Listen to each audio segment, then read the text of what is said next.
And fasters and blasters and masters and tasters and casters and whatever rhymes. Today we're doing a glitchbear reacts. Oh yeah, the baby copyright. The baby copyright. The baby mama.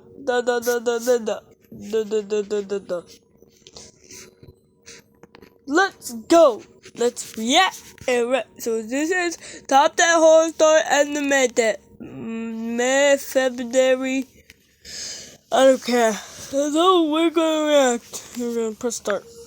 I was far too drunk to be driving as fast as I was going. That's dumb. Truth be told, I was probably too drunk to even sit in a parked car without all the windows open. But I had places to be, so I kept the pedal down. Route 50 was light on traffic. Maybe because it was December. Perhaps it was 3 a.m. What's up? Either way, I'm reacting. the few cars I did encounter were easy enough to pass, and I started to feel like a toddler struggling to stay inside the lines with every swerve. It was hot for December, so I did have my window down. My headlights were blinking in and out.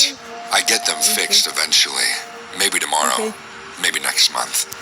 In that flickering light, I saw a deer sprint out from the trees at the shoulder of the road, then across the highway. Another swerve and another near miss. My heart was in my throat, but I felt good. My buzz was still roaring. Okay, so there was a bright patch ahead on the highway. My vision was a little blurry, but it was clearly a town. My stomach cramped and rumbled. I was starving. I saw a speed limit sign on the shoulder for 50 miles per hour. Grinning, I sped up until the needle was pushing 75. Buildings began whipping by me on either side of the Camaro. Blue and fast. I loved my car more than any woman I'd ever met. There weren't many people out at 3 a.m., but I tried to at least keep a lookout for cops hidden in alleys. When I saw the Taco Bell approaching on my left, I slammed on the brakes and spun the wheel hard towards the building. There was one bad moment where my fuzzy brain mixed up the pedal and the brake. I sorted it out and screeched to a halt a few spaces in the parking lot. I just committed fart. I climbed out of the car and stretched. I'm gonna go eat from the toilet real quick. I'll be right back, guys.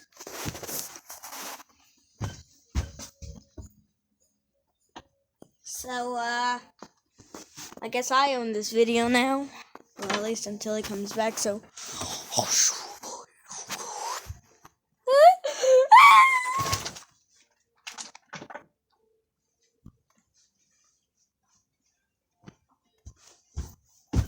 Alright, I'm back. Hey, where'd Bonnie go? Whatever. It's fine. Drive-through would have been faster, but I desperately needed to take a leak and drain the bladder full of bourbon and Red Bull. The Taco Bell was lit up with a soft white lighting. It looked empty, but open. I pushed the glass door and grinned when a little bell rang above me. My smile dropped as I noticed the two workers behind the counter. The guy was tall, looked to be in his early 30s, and had a busted-up face, like he just walked in from a fight club behind the restaurant. Nasty purple and yellow bruises covered his cheeks, sat under his eyes, and peeked out from his collar. He must have been covered in them under his uniform. The girl next to him was both more or less off-putting. She appeared to be the same age, much shorter, pretty in a hollow way with her blonde hair and black glasses. There was no visible damage on her, but a dark stain soaked the bottom half of her shirt. It was a reddish brown, maybe some kind of sauce. Blood! Hopefully, some kind of sauce. That's You okay? When you I asked her, walking towards the counter. If you see that, you don't just go up like, hey, are you okay? You just don't. The young dude next to her picked at a shallow cut next to his ear. What can I get you? He asked. You don't. I blinked and tried to shake some of the fermentation of my brain. You don't do Tacos. Yes, sir. This would be the place for that. What kind? How many? Okay, how many? 5 chicken, this is 5 beef. Scary so far. One of those crunch wrap things. Nachos. Some cinnamon twists. Oh, and a Diet Coke. Oh, and as much Diablo sauce as you can give me. Okay. Is that all? I put a hand down on the counter to steady myself. Yeah, and I need to take a leak. Good. Bathroom's back there, That's the weird. guy said, pointing to a pair of doors in the corner. Doors. I turned away from the counter, That's spooky. took a step towards the restroom, and then stopped. Now that I had a full view of the dining area, I saw that people were sitting at one of the tables. They weren't there when I walked in. I was positive of that. Maybe they entered while I was ordering, but I didn't hear the bell above the door ring. It was like they just appeared. They're ghosts. They're I demons. counted They're 3 men and a woman, They're all spooky different demons. ages, all They're equally spooky awful demons. looking. They're It was spooky like they were demons. sick, pale and bloodless, with ringed, sleepless eyes. They're zombies. One of the guys had a red-brown stain, just like the girl at the counter, only his covered the back of his shirt. Are they boyfriends? They all watched me silently as I walked past them towards the Boyfriend bathroom. and girlfriend? The I only tripped The once. bloodstained girl and I the was pretty bloodstained proud boy? of that. While the rest of the Taco Bell was relatively clean and well lit, the bathroom looked like I might catch a disease just by taking a deep breath. The floor was dirty. The walls were stained. The lights flickered Oh god, and that's smelled vile. that's One of the poo-poo. 2 stalls didn't have a door. The other did, but was occupied. A pair of ragged cowboy boots visible under the wall. That's poopy. Whatever. There was an open urinal, and that was all I needed. It was disgusting and clogged, but I did what I needed to do and went to wash my hands. While I was cleaning up, I took a look at my reflection in the mirror. It was wrong. Huh? I mean, it was me. What? But my face was as pale as the weirdos in the dining room. Whoa. There was an angry red cut above my eye on my forehead. I reached up to touch it and felt something prick my finger. I jerked my hand away, then went back to probe around gently. What? Stop doing that! Are you serious? Plaque psoriasis. Serious? Back to probe around gently. God. There was a small triangle of glass sticking in the cut. I pulled it out and dropped it into the sink, How did hands shaking as I turned on the water. There was a loud bang from behind me. I whirled around in time to see the door of the occupied stall shake. It was like the guy inside was slamming into it. You okay, buddy? I called out, feeling a lot sober than I had in hours. Are you? The door shook again, louder than before. There was a strange, quiet wailing sound coming out of the stall. It grew to some halfway growl, halfway scream. I turned away, closing my eyes. I must have hit my head at some point. I was imagining things, or... I opened my eyes to find the mirror in front of me completely fogged. As I watched, something invisible dragged against the mirror, drawing a shape or letters in the fog. I didn't stick around to find out what the message was. I left the bathroom running. Once I busted out the door, though, I was stopped so quickly I tripped. The dining room was packed, and the people at the tables and in the booths looked like they'd been dragged out of the local morgue. Men and women, a few teenagers and old folks. They were all in various stages of decomposition. I saw missing limbs, exposed ribs, one so raw I could see a gray sack of unmoving lung through it. Cuts and holes, and everywhere, that red-brown stain. The interior of the restaurant didn't look so clean anymore either. Now it resembled the bathroom, with mold in the corners and a thick white-green fluid in puddles on the floor. Everything reeked. I couldn't tell if it was the decaying people or the dirty room, but the smell was like a physical force, scorching my throat and eyes and twisting my stomach. Your order, bud, a voice said behind me. I turned and saw the guy from the counter, carrying a tray of full rotting food. The tacos were covered in a fuzzy mold, and the rest of the pile was alive with a squirming knot of glossy white maggots. I slapped the tray and stumbled back, then ran for the door. The little bell from earlier was now a rusted lump.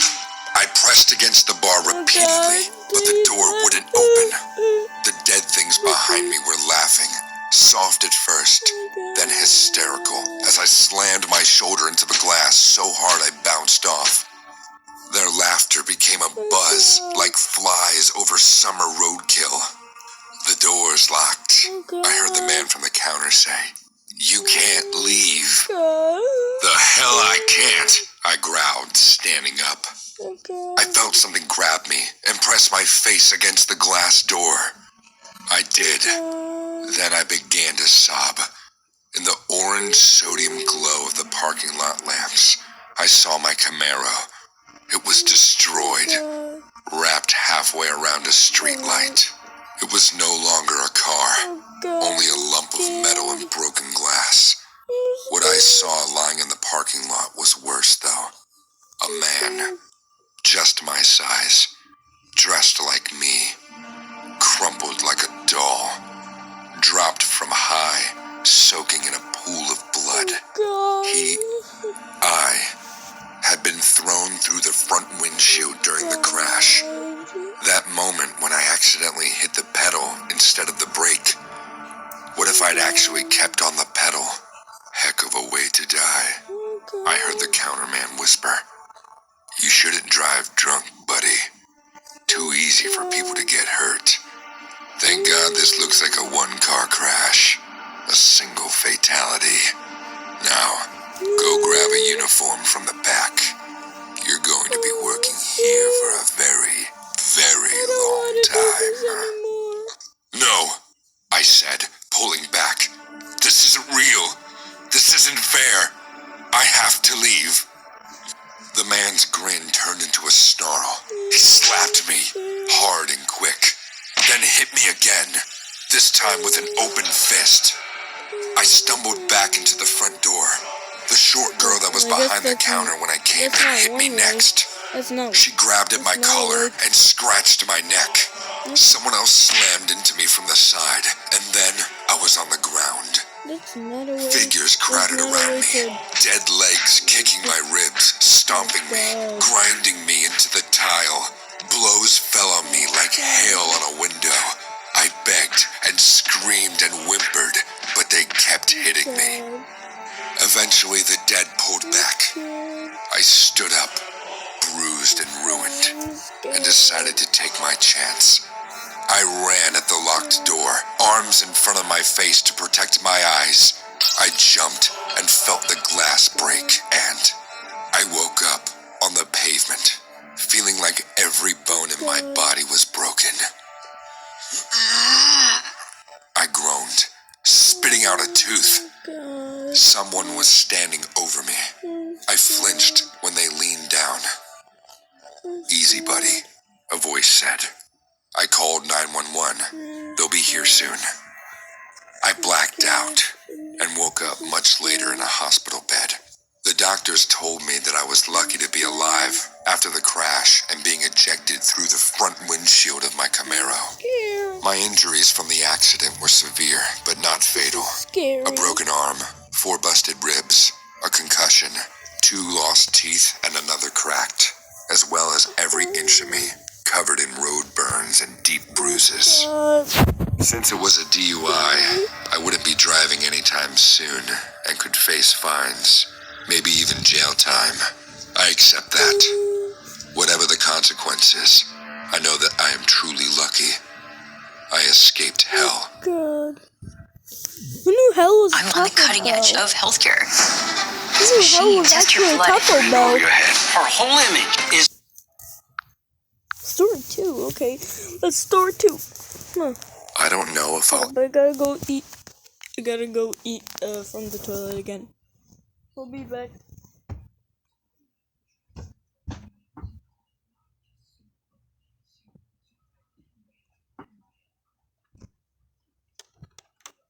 Huh. He left his phone here.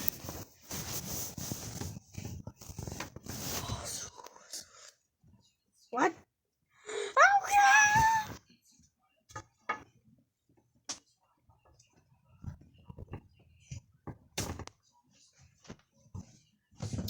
Alright, I'm back. Huh. Where weird. First Bonnie, now Ghost Trap. This is starting to get upsetting. Ever be happy again? Okay. I'm a 25-year-old single dad. My high school girlfriend Samantha and I had our baby in the very first year of our marriage. Our son Liam has autism. The baby. But I never treated him different. But unfortunately, his mother did. Samantha couldn't love him, and I still don't understand why. Because Liam always loved her. Whenever she came close to him, he stretched his loving arms just to be in her lap. But Samantha turned her face away in disgust. Our marriage didn't last. After a certain point, she wanted nothing to do with our son or me. She left me for some rich guy. But I was happy and proud to be Liam's father. He's a bundle of joy, and he means the world to me. His name is Many of my relatives told me to remarry, as a dad isn't enough to raise a baby. But I wanted to prove them wrong. Parenthood doesn't depend on gender. It depends on love and care. Liam and I built our small world with joy. He would often look out the window and point to the neighborhood kids, saying, "Dad, they say I'm different. Different, am I?" He repeated words due to his autism, but I always made him feel strong. I said, "Yes, they are right. You are different. That's not you are more weird. kind, joyful, and mostly strong than any of them. Not weird. That's why you're different. Don't let anyone tell you less than that." He's And Liam. the smile on his face rose again, hearing this. He's Liam. Liam's brain had a slow development, so though he is 9, he behaves like a 5-year-old. I could see people noticing him whenever we were out, but I always kept my head high so that he realized that his dad was proud of him. Parents need to stand up for their kids, Yes. and I did exactly that for my son. Okay. Liam and I always went out for dinner every Friday night. He loved eating burgers, so Friday night was fast food night. Similarly, one Friday night, I drove him to the mall. After playing in the gaming section for almost 2 hours, we got hungry and decided to have some dinner. Liam wanted to have a burger, so I took him to Wendy's, 20 minutes from the mall right beside the highway. The restaurant was not as crowded as I expected. Liam and I sat down at a corner table. I took a quick look at the menu and then walked to the counter to place our order. So this is a Wendy's. A young Wendy's employee was standing behind the counter. He gave me a courteous smile and said, It's Wendy's. "Welcome to Wendy's. May I take your order, sir?" Wendy's. Yeah. Sir, this is a We'll Wendy's. have 2 grilled chicken cheeseburgers, 1 medium fry, and 2 Sprites. Okay, please have a seat and I'll bring your order to you. Okay. Thank you. Seemingly normal. After so paying, far. I returned to my seat and noticed Liam staring at the exit with a smiling face. Generally, he smiles at every passerby, so I thought he must have seen someone outside. However, I didn't see anyone outside. I talked to him about how much fun we had when Liam looked over my shoulder, ignoring me. The shop bell rang, and I heard footsteps behind us. Turning around, I saw a woman in her late 40s entering the restaurant. It's Wendy. Everything would have been entirely normal if she didn't dress like the red-headed girl in the Wendy's logo. Wendy. She wore 2 ponytails and had excessive makeup to look like a kid, It's which backfired. Literally Wendy. Instead of looking innocent, she looked creepy. It's Her eyes were Wendy. light green, making it even more bizarre when she smiled at us. Wendy. The Wendy's girl. Look, Dad. Wendy's girl. It's Yeah, Wendy's. she looks somewhat close to that. She's real. Real she is. Right? I got weird vibes from this woman the moment she entered this place. Wendy's girl. The guy behind the counter also seemed uncomfortable, having this out-of-place customer. The 2 to 3 people eating there started to whisper among themselves about her unusual appearance. Needless to say, none of them were used to seeing what they were seeing. She's kind of Meanwhile, the food came, and Leah's attention shifted from her. I also concentrated on my food. I just wanted to finish early so we could go home. Delicious. Why are you laughing, Liam? The spoon on her nose. Her nose looks funny. I I looked at the woman, and she was doing some kiddish stunts to make my son laugh sitting at the corner table. She stuck a plastic spoon in her nose and made funny faces, which looked quite disturbing. But she wasn't doing anything wrong, so I couldn't confront her about her behavior at the moment. We were almost done eating when the woman walked up to our table. What's your name? Is it Mr. Smiley Face? Liam. I'm Liam. The woman completely ignored me and started to talk to my son like I wasn't even there. Do you like my hairstyle, Liam? This is totally You're funny. Funny. So, where do you live? Yeet. Excuse me, do you mind? Liam, where do you live? I was stunned by her audacity. Even as I asked her to back off, she wasn't budging. The woman raised her dirt-filled, bony fingers and went to caress Liam's cheek. I slapped her hand and said, "Well, back off from my son." You're a rude father. I was just trying to play with him. Well, just leave us alone, or I'll have to take some serious steps. Is there a problem here, sir? Don't be mean. The Wendy's employee came too, and I told him how weird this woman was. The employee apologized on her behalf. He told the woman to either sit and eat quietly or leave the restaurant at once. Hearing this, the woman's eyes widened in fury, and she said to the employee in her shrill voice, "What? You can't throw me out of here. I'm the Wendy's girl. Can't you recognize me?" "Ma'am, please go take your seat. You're making everyone uncomfortable here." "Shut up, you peasant. Go to hell with your restaurant." The woman insulted the employee and did something even more hateful after that. Weird. She walked up to her table, spat on her food, and bumped the table on the floor. Creating a big scene, God. she left the restaurant. What a psycho. Yes. You should call the police and report her. I will. We have CCTV for a reason. She's a The psycho. employee went to call the cops, and I left the restaurant with Liam. Have you ever been declined for a credit card due to poor credit? I haven't. Download Self. It's a new way to build credit Sorry. and get a... We sat inside our car and drove home. The neighborhood we live in is still under construction, so very few houses had residences. After sundown, reply it to you felt like an later, abandoned village. Levi, I was unlocking the whatever. door while Liam stood beside me. What is it now, Liam? I asked without looking at him. She's making faces again. What are you saying? The Wendy's girl. My stomach dropped as soon as Liam said this. I felt my hands getting numb. She has a knife, like the one in our kitchen. I immediately turned back and saw that freaky woman dressed like the Wendy's girl was now running at me at full speed, holding a big sharp knife in her hand. There was hatred in her eyes and anger on her face, but her creepy smile still retained. She looked like the Wendy's girl from hell. I started to panic as I had no weapon to protect my kid or myself from this psycho woman. I prayed to God for the door to unlock somehow. It was the easiest task of my day, but that moment, it felt like the most challenging job I was compelled to do. Her crazy chuckle was coming closer, and when she was a few inches away from striking me, I managed to open the door and drag Liam in with me. But even though I got in, Liam got stuck in between as the psycho woman grabbed his other hand. I like this kid. Let him go, you witch! I tried to free my son's hand from her grasp, and she stabbed me in the arm. Writhing in pain, I let go of Liam's hand out of reflex, and the woman picked him up and started to run. The knife was stuck in my flesh. I was bleeding horribly, Why didn't you just but I stick it still out, got stab up and took her? the knife out. Piercing my veins, the knife came out, spilling blood like a horror movie.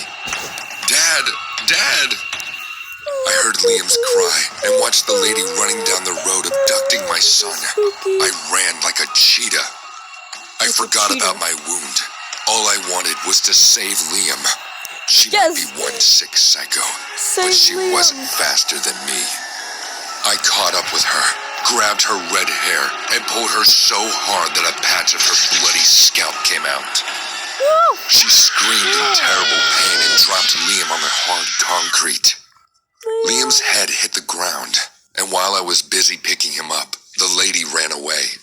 Oh, It's been a week since my son has been in a coma. oh God. The Wendy's guy has filed a complaint about this woman, and I, too, have been to the cops. Terrifying. They're searching everywhere for her, but still no lead. I'm pretty sure it'll be hard to recognize her without the Wendy's girl costume. Day and night, I'm praying for my son to wake up, and that psycho woman to get arrested for what she did. Psycho Wendy's woman. Okay, story 3. My best friend Jim and I had a great knack for traveling in our college days. We often went hiking or camping whenever we got the time. I gotta go. No, this time I gotta go get myself some chalky milk.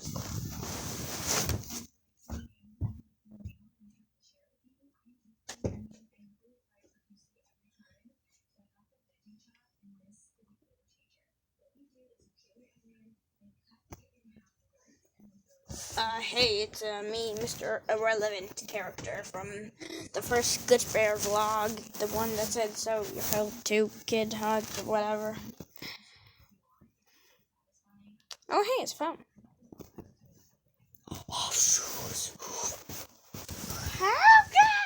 Huh, I caught you.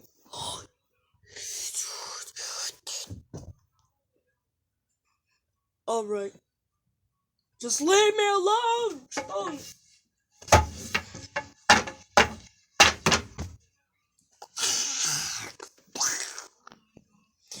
Alright. I didn't have to get myself some chalky milk. All I had to do was just watch. So that's what took Bonnie and my dad. Oh, my head hurts. My head. Oh, looks like I'm back. Well, looks like I'm back. Hi, I'm Bonnie. I'm Bonnie. I'm Bonnie. I'm Bonnie, and I'm back. I'm back for more. Alright, I'm gonna continue this reaction With Bonnie. Okay, so This is story 3. Oh, I missed the entire second story.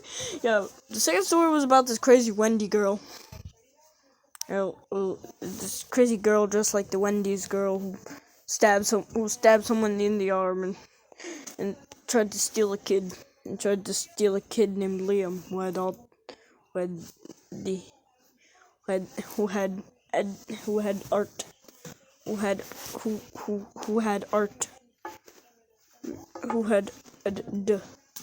what was it called? I forgot. It had something to do with art, I think. Art something. Art, yeah, whatever. no. Oh yeah, I think I know what you mean. So she tried to steal a kid. And she stabbed a guy in the arm. Cool. That sounds spooky. Anyways, let's watch story 3. This incident happened when we went to Nebraska for a short trip. We needed a place for one night before heading to my aunt's house. We didn't want to spend much, so Jim initiated the idea of booking a cheap Motel 6. We got some pretty good deals and found a budget motel. We booked 2 separate rooms with single beds. The day before the arrival, I called the motel owner to confirm our reservation. In return, I got an unpleasant surprise.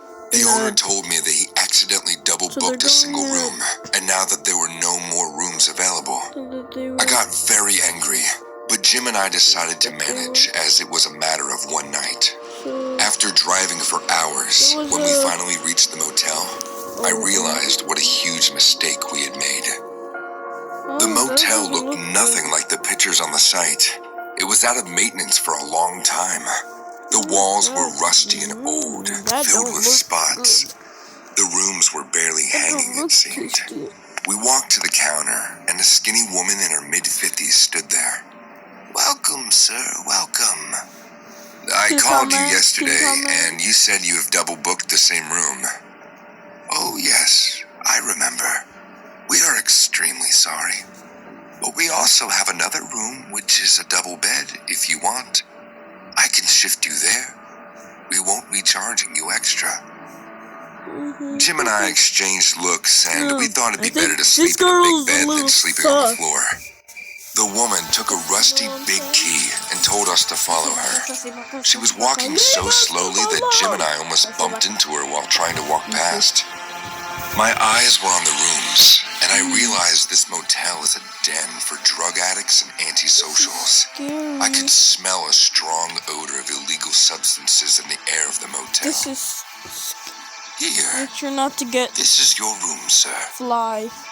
We stopped in front of a white door, and it had no number. Jim sure not said to in a fly up confused voice, up high into the sky. "Why doesn't it have a room number?" "Well, we just finished the maintenance work here, so the numbers haven't been assigned yet." As we entered the room, say we you're were in room surprised. 422. The room was way different from the others. It was extremely clean, and I could smell the bleach. 422. A white, comfy bed stood in the middle of the room. There was a big mirror in the corner. A set of 2 chairs paired with a wooden table resided next to the window. Find the hotel, vacation rental, cabin, castle, or chalet you want on Kayak. Search now. Nah, don't go to kayak. Not for me. We're not trying to advertise. There was We're a just big getting lamp ads. near the bed. The woman handed me the getting ads up in keys here. and left. Jim closed the door and said, "Thank God we got this room. Otherwise, you would have to sleep on the floor." Recording. Shut up. I went to the window and peeked behind the Shut curtains. up. Yeah, Jim looked at just me like with regular curious friends. eyes and said, "What? What is it?" "I have a bad feeling about this place, man." "Yeah, didn't you smell the pot in the air? This place is crowded with druggies." "No, that's not what's bothering me." "Then what is it?" Yeah. "I'm talking about this room. They didn't tell us about this room before, and now all of a sudden, they assign this under the same rate? Also, look how extremely clean it is, considering the other rooms." Jim opened a beer can and threw himself on the bed, saying, "You're probably the first man on earth who is complaining about this motel room being too clean." I felt the mocking undertone and got quiet to avoid any more leg pulling. But like a sore tooth, this uncanny feeling of being in this room kept hammering me. I unpacked my bags and went to take a shower. The bathroom had 100 times more chemical smell than the room. I turned on the tap to fill the bathtub, but instead of water, a weird gurgling sound came out. I closed the tap and turned it on again, but this time, splashing a massive chunk of black hair, dirty, clogged water came out of the tap. No. What the hell? What now? I pointed to the bathtub. The clogged water had a foul smell, which choked my nostrils right away. Both of us decided not to use the bathroom anymore. I could barely eat that night after seeing those long strands of black hair coming out of the tap. I changed my clothes and went to bed. Jim was a heavy sleeper, and he snored a lot. But I was tired too, so in spite of the car racing sounds coming out of his nose, I fell asleep. I don't exactly remember the time, but I woke up hearing the tap water running in the bathroom. I recalled turning it off before going to bed. Jim, did you keep the tap running again?" Jim didn't say anything, only snored in reply. I realized I had to turn it off.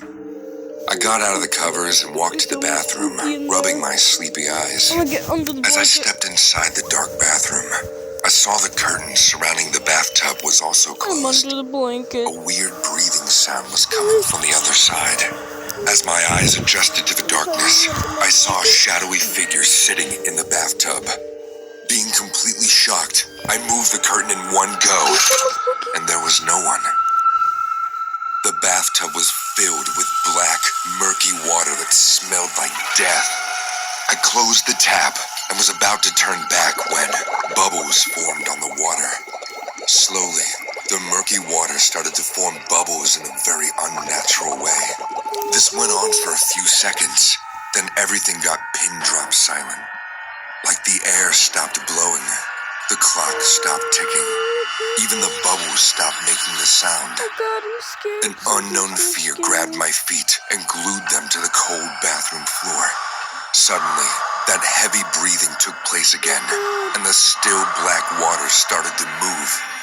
I stood like a statue and watched all this happen with my own eyes. The next few minutes were probably the scariest times of my life. Suddenly, a human head started to surface from the bathtub. It was a woman's head, no doubt, as I could see her long black hair dangling. A chunk of hair was missing from her head, resulting in a bald spot. Her face was completely covered, and she was making a spine-chilling sound from her closed mouth. It was a mix of a subdued growl and a painful moan. The blood in my veins froze in fear, and sweat appeared on my forehead. The woman rose from the murky water, but didn't step outside the bathtub.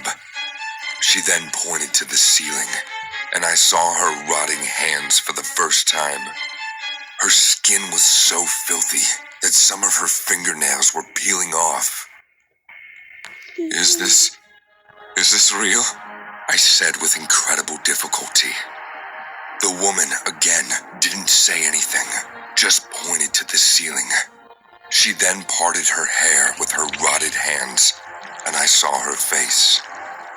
I don't think anyone can even imagine such a face. Her skin looked slimy, like a frog. The scariest part of her face was her eyes. Her eyes were sewn closed with a black thread. She then slowly smiled at me, and I screamed at the top of my lungs. Crawling like a coward dog, I came out of the bathroom. Jim woke up hearing my scream and got even more shocked seeing me crouching on the floor, drenched in sweat. What happened? Why did you scream? I don't want to stay here anymore. We have to leave now. But why? Is everything all right? No! Take your stuff and meet me at the car. I grabbed my bag and rushed to my car, barefooted. Why are you green, Jim though? followed me.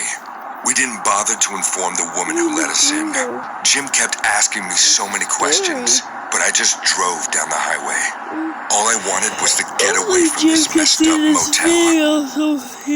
At 6 in the morning, when I reached my aunt's house, she got shocked seeing us at the doorstep. After some hours, when I finally calmed myself down, I told them everything I saw there. Jim said it was all a bad dream, but I knew how real it all felt. We complained to the Motel 6 website. Everyone expected the matter to end there, but 3 months after our incident, a horrifying incident came out of the news. Like us, many other boarders complained about this sketchy motel, and some even went to the cops saying that they saw a dead girl in one of their rooms. The cops searched the property, and the truth unfolded. They found a dead body of a girl floating in the motel water reservoir located on its roof. This woman, named Riley, came with her boyfriend Max to this motel to fool around. But her boyfriend murdered her in that same room where we stayed. Getting freaked out after realizing what he had done, Max bribed the hotel owner to help him disappear her body. For a certain amount of cash, the owner and Riley's boyfriend dumped her body inside the water tank and then cleared the room to remove all evidence. That's why the strong smell of bleach kept roaming in the air of the room. When my aunt and Jim saw the news, they couldn't speak for a while. I still get nightmares of that girl, pointing at the ceiling while standing in the bathtub, smelling like death. Alright, I think that's where we're gonna end it there. So,